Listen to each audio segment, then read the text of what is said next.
Hey neighbors, this is Robert at Daybird Aviaries, and I have in my hand a beautiful little white-faced, pearl-pied cockatiel.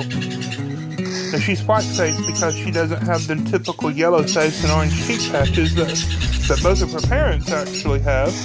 She's pearl because she has these beautiful polka dots all over her.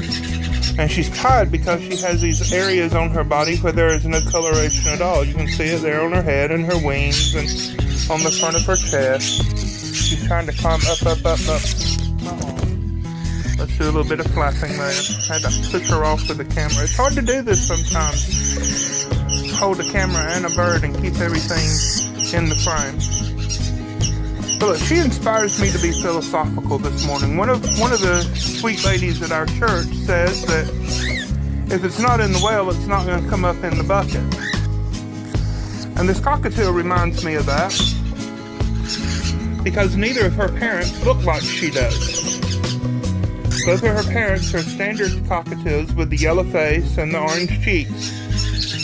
And I did not realize that they carried the white-faced gene, the genetics to cause this color pattern.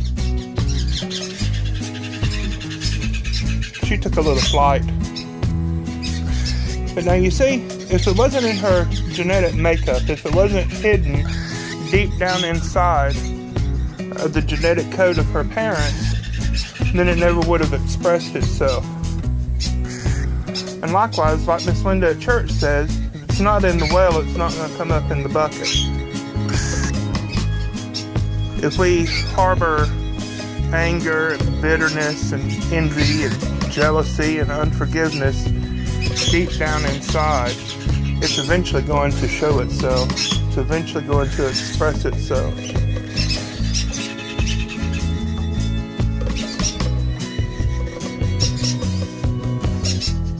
She also, this little cockatiel, excuse me, she inspires me to think that sometimes things really truly are just as simple as being black and white. A lot of people like to say that truth is subjective, and that's kind of a misnomer. Truth, absolute truth, exists. It most surely does. It's how you look at it. It's how you subject yourself to it. But your opinion does not change that the truth exists. But there you go. I'm not going to go any deeper. I promise. Just look at the beautiful cockatiel. Look at the bird and smile. Y'all leave me a comment. Make sure to subscribe. Give me a thumbs up if you liked the video. And if you didn't like the video, go ahead and give me a thumbs down. If you didn't like the video, go ahead and tell me why you didn't like the video. In any case, I want to ask you to please have a wonderful day. God bless you. Bye-bye.